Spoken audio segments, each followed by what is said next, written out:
민수기 12장.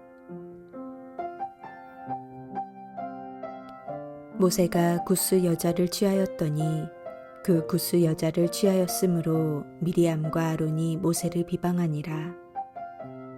그들이 이르되 여호와께서 모세와만 말씀하셨느냐 우리와도 말씀하지 아니하셨느냐 하매 여호와께서 이 말을 들으셨더라. 이 사람 모세는 온유함이 지면의 모든 사람보다 더하더라. 여호와께서 갑자기 모세와 아론과 미리암에게 이르시되 너희 세 사람은 회막으로 나아오라 하시니 그 세 사람이 나아가매 여호와께서 구름 기둥 가운데로부터 강림하사 장막문에 서시고 아론과 미리암을 부르시는지라. 그 두 사람이 나아가매 이르시되 내 말을 들으라. 너희 중에 선지자가 있으면 나 여호와가 환상으로 나를 그에게 알리기도 하고 꿈으로 그와 말하기도 하거니와 내 종 모세와는 그렇지 아니하니 그는 내 온 집에 충성함이라. 그와는 내가 대면하여 명백히 말하고 은밀한 말로 하지 아니하며 그는 또 여호와의 형상을 보거늘 너희가 어찌하여 내 종 모세 비방하기를 두려워하지 아니하느냐. 여호와께서 그들을 향하여 진노하시고 떠나심에 구름이 장막 위에서 떠나갔고 미리암은 나병에 걸려 눈과 같더라. 아론이 미리암을 본즉 나병에 걸렸는지라. 아론이 이에 모세에게 이르되 슬프도다 내 주여 우리가 어리석은 일을 하여 죄를 지었으나 청하건대 그 벌을 우리에게 돌리지 마소서. 그가 살이 반이나 썩어 모태로부터 죽어서 나온 자 같이 되지 않게 하소서. 모세가 여호와께 부르짖어 이르되 하나님이여 원하건대 그를 고쳐 주옵소서. 여호와께서 모세에게 이르시되 그의 아버지가 그의 얼굴에 침을 뱉었을지라도 그가 이랫동안 부끄러워하지 않겠느냐. 그런즉 그를 진영 밖에 이랫동안 가두고 그 후에 들어오게 할지니라 하시니 이에 미리암이 진영 밖에 이랫동안 갇혀 있었고 백성은 그를 다시 들어오게 하기까지 행진하지 아니하다가 그 후에 백성이 하세롯을 떠나 바란 광야에 진을 치니라. 광야의 여정의 시작부터 백성들의 원망과 불평이 있었는데 그 이야기는 좋지 않은 쪽으로 계속됩니다. 민수기 12장은 이스라엘 공동체 안에서 특별한 직분과 권위를 가진 사람들의 시기심에 대해서 말해줍니다. 그들은 모세의 형제인 아론과 미리암입니다. 아론과 미리암은 모세와 친형제 남매 사이입니다. 이스라엘의 출애굽 사건에서 많은 역할을 하는 이들입니다. 게다가 그들은 모세보다 손윗 사람이었습니다. 오늘 본문을 보면 이 아론과 미리암이 모세의 지도력에 반기를 드는 모습을 보입니다. 그들이 모세를 비난한 이유는 모세가 굿스 여인을 아내로 맞아들였다는 사실 때문이었습니다. 이방 여인과의 혼인은 하나님께서 주신 율법에 어긋나는 것임이 분명했기에 아론과 미리암의 문제 제기는 유대인으로서는 상식적인 것일 수도 있었습니다. 굿스는 그 여인의 고향 땅의 지명인데 이디오피아 지역을 지칭합니다. 애굽에서 이스라엘 백성들과 함께 나온 여러 족속 중에 굿스 여인이 있었고 아마도 모세는 첫 번째 아내인 십보라와 사별 후에 이 굿스 여인과 결혼했던 것 같습니다. 첫째 아내였던 십보라 역시 미디안 사람이었습니다. 그때는 그럴 수밖에 없는 상황이라 이해할 수 있었습니다. 모세가 바로를 피해 미디안 땅에 살던 때였습니다. 하지만 지금은 얼마든지 이스라엘 여성과 결혼할 수 있는 상황입니다. 그런데 왜 하필 이방 여인과 결혼하냐는 것이 아론과 미리암의 생각이었던 것 같습니다. 하지만 우리는 출애굽 공동체가 혈통이 아닌 믿음으로 이루어진 공동체였다는 사실을 알고 있습니다. 그 모든 믿음을 가지고 주님과 함께 길을 나섰던 사람들이 하나님의 은혜의 민족으로 받아들여졌습니다. 이방인도 얼마든지 언약 백성 안으로 들어올 수 있었고 그렇다면 그것은 크게 문제될 것이 없는 일이었습니다. 사실 아론과 미리암이 모세를 비난한 이유는 따로 있었습니다. 2절에 보면 하나님께서 모세와만 말씀하시지 않고 우리와도 말씀하지 않았느냐라고 합니다. 무슨 말입니까? 모세만 이스라엘의 특별한 지도자가 아니라 우리 역시 모세와 다를 바 없는 특별한 하나님의 지도자들이라는 것입니다. 그렇게 생각할 수 있었던 것이 아론은 이스라엘에서 유일하게 지성소까지 들어갈 수 있는 대제사장이었고 미리암은 하나님의 말씀을 듣고 전하는 여선지자였기 때문입니다. 즉 지금 아론과 미리암은 모세의 권위에 도전하고 있는 것입니다. 이런 비난을 들었을 때 모세는 어떻게 반응하였습니까? 그는 화를 내며 권위적으로 제압할 수도 있었고 방어적으로 변명할 수도 있었습니다. 하지만 모세는 일체의 반응을 하지 않습니다.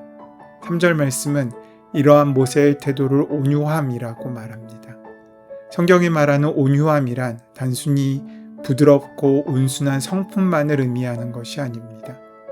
성경에서 말하는 온유함이란 무고하게 비난과 공격을 당할 때 화를 내거나 반박하지 않고 오히려 그 억울함을 자신이 아닌 하나님께 맡겨두는 태도입니다. 그것은 하나님께서 나의 억울함을 풀어주실 거라는 신뢰이며 믿음의 결과라는 것입니다. 즉, 억울함이나 원한이 있을 때 직접 갚으려 하지 않고 선하신 하나님의 손길에 맡기는 태도가 성경이 말씀하는 온유함입니다. 예수님께서 나는 마음이 온유하다라고 말씀하신 것도 같은 맥락입니다. 예수님께서는 많은 비난과 모욕을 부당하게 받으셨지만 직접 변명하거나 반박하지 않고 하나님을 신뢰하며 묵묵히 하나님의 뜻에 순종하셨습니다. 하나님께서 신원하시고 그 마음의 빛을 갚아주실 것을 다 알고 있으셨기 때문입니다. 하나님께서는 아론과 미리암의 비난에 어떻게 반응하십니까? 2절 후반부에 보면 아론과 미리암이 모세에게 하는 말을 하나님이 들으셨다고 합니다.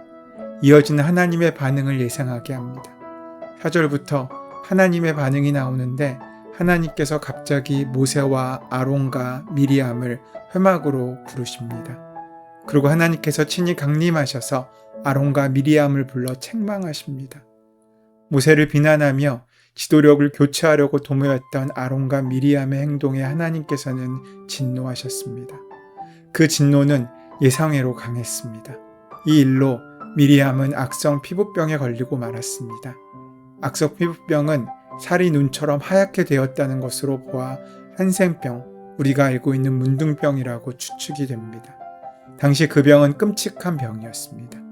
온몸이 썩어 들어가는 증세뿐만 아니라 병 자체가 저주의 굴레를 쓰고 있었기 때문입니다. 게다가 극심한 전염성으로 격리조차 불가피했습니다. 한마디로 모든 사회로부터 버려져야 하는 외로운 병이기도 했습니다. 그러면서 모세의 독특한 권위와 지위를 하나님께서는 지키시고 인정해 주십니다. 하나님께서 선지자에게는 꿈이나 이상으로 말씀하시지만 모세에게는 그렇게 은밀하게 말씀하시지 않고 대면하여 명백히 말씀하신다고 하십니다. 또 하나님의 집에 많은 종들이 있지만 모세는 하나님의 온 집을 맡아 충성하는 종이라고 말씀하십니다. 이러한 모세에게 도전한 것은 곧 하나님께 도전한 것과 같다고 말씀하시는 것입니다. 그래서 하나님께서 진노하시고 떠나게 되시고 그 결과 미리암은 문둥병에 걸리게 된 것입니다. 아론과 미리암의 행동에 비해서 하나님의 진노와 징벌이 조금 과한 것 같은 생각이 들기도 합니다. 동생 모세의 지도력에 대한 시기와 질투가 있었다곤 해도 그들의 지난날의 업적들을 생각해 보면 이런 병들이 걸리는 것은 너무나 가혹합니다. 게다가 아론과 미리암이 하나님을 대적했다고 하기에도 조금 지나친 해석조로 보일 수도 있습니다. 지도자는 비난받으면 안 되는 존재가 아니지 않습니까? 그래서 이 본문을 마치 지도력이나 지도자에 대한 비판, 특별히 목회자에 대한 비판을 하면 안 된다는 식의 해석은 위험한 것입니다. 그렇다면 우리가 한번 생각해 보십시다. 하나님께서 모세의 편을 들어주신 이유가 어디에 있겠습니까? 그가 선하기 때문입니까?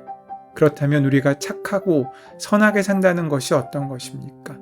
인생을 잘 산다는 것이 무엇을 의미합니까? 아마도 그것을 글자로 적어본다면 거짓말하지 않고 성실하고 평화롭게 베풀며 사는 것을 말하게 될지도 모르겠습니다. 한마디로 말하면 도덕적이고 윤리적으로 살아가는 것, 죄를 짓지 않고 살아가는 것을 뜻할지도 모르겠습니다. 그래서 그리스도인들이 윤리나 도덕에 맞지 않은 행동을 하면 사회적으로 욕을 먹습니다. 왜냐하면 우리의 선함의 기준이 거기에 있기 때문입니다. 그런데 우리가 모든 죄에서 자유로울 수 있는 존재입니까? 정말 우리에게 윤리와 도덕과 율법이 필요 없습니까? 윤리와 도덕을 버리라는 말이 아닙니다. 우리가 노력해서 그 윤리 도덕을 지킬 수 있습니까? 우리가 애쓴다고 죄에서부터 멀어질 수 있습니까? 오늘 본문의 말씀은 선함의 기준을 다른 데 있다고 우리에게 말씀하고 있으십니다. 그것은 바로 사명입니다. 하나님께서는 어쩌면 우리에게 죄보다 윤리나 도덕보다 더 중요한 것이 있다고 말씀하고 계신 것 같습니다. 그것은 하나님께서 주신 사명입니다. 모세에게는 그 사명이 있었습니다. 그리고 그 사명을 붙들고 나아가는 사람이었습니다. 그렇게 사명을 붙잡고 사는 사람들에게 하나님께서는 힘을 부여하십니다. 우리는 그리스도인입니다. 이 이름은 단순한 명칭이 아니라 우리의 사명을 지칭합니다. 우리가 예수님처럼 살아가는 예수님의 마음을 품어야 하는 사명 말입니다.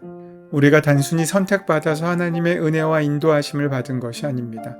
우리가 그리스도의 마음을 품고 전하는 사명을 붙잡고 있어서 그 은혜가 우리에게 허락되는 것입니다. 우리가 죄를 떨치고 좋은 일을 하며 살아서 주님의 보호하심을 받는 것이 아닙니다. 우리가 하나님의 사명을 받아서 이 땅, 이 시대에 살아가는 사명자로서의 삶을 지키는 바로 그 삶이 선한 삶이라고 오늘 본문은 우리에게 말씀하십니다. 그러하기에 죄를 멀리하기에 애쓰기보다는 사명을 붙드는 삶을 살아야 됩니다. 그 주님의 마음을 품고 살아야 합니다. 주님께서는 비록 죄인이어도 실수해도 넘어져도 내가 그 사명을 붙들고 진실하게 살기로 원하는 삶을 살 수 있다면 그 실수에도 불구하고 부족함에도 불구하고 우리에게 그 모든 것을 감당할 은혜와 능력을 허락하십니다. 하나님께서 주신 그 사명대로 살아가는 사람이 하나님께서 쓰시는 사람이라는 것입니다. 누이인 미리암의 고통을 본 아론이 모세에게 간청합니다. 이스라엘의 대제사장이 친히 하나님께 기도하지 못하고 모세를 통해 하나님께 간구합니다. 그것은 하나님께서 모세에게 특별한 지위로 일하게 하셨기 때문입니다. 아론의 간청을 듣고 모세가 하나님께 기도하였고 하나님께서 모세의 기도에 응답해 주셔서 모세의 지위를 확증해 주셨습니다. 오늘 서 있는 우리의 자리, 우리의 이름은 단순하게 나의 자랑거리나 나의 멍해가 아닙니다. 그것은 우리의 사명이 되어야 합니다. 각자의 삶의 자리에서 맡겨진 여러분들의 이름이 여러분의 사명입니다. 그런 이유로 좋은 남편이 되시고 좋은 아내가 되십시오. 좋은 부모가 되시고 좋은 자녀가 되십시오. 좋은 이웃이 되시고 좋은 친구가 되시고 좋은 교우가 되시고 좋은 교인이 되십시오. 바로 그 자리 가운데 하나님께서 그 모든 일을 감당할 만한 힘과 은혜를 주시고 그런 우리를 흠이 있어도 고쳐 사용하시는 하나님의 놀라운 사랑과 은혜를 허락하시고 만나게 하실 것입니다. 그 은혜를 누리시는 저와 여러분 되시기를 소원하고 축원합니다. 은혜의 주님, 오늘 말씀을 통하여 우리의 연약한 믿음을 깨닫게 하시니 감사합니다. 우리의 삶 가운데 하나님이 주신 약속을 기억하게 하여 주시옵고 그 약속을 이루어가는 복된 삶을 살아갈 수 있도록 인도하시고 역사하여 주시옵소서. 우리를 죄에서 구원하신 예수 그리스도의 이름으로 기도드립니다. 아멘. 이제 다 함께 오늘 주신 말씀이 나의 삶에 주시는 말씀으로 만나지기 위하여 이 시간 경건한 마음으로 깊이 묵상하시며 기도함으로 주님께 나아가는 시간 가지도록 하겠습니다. 함께 기도합니다.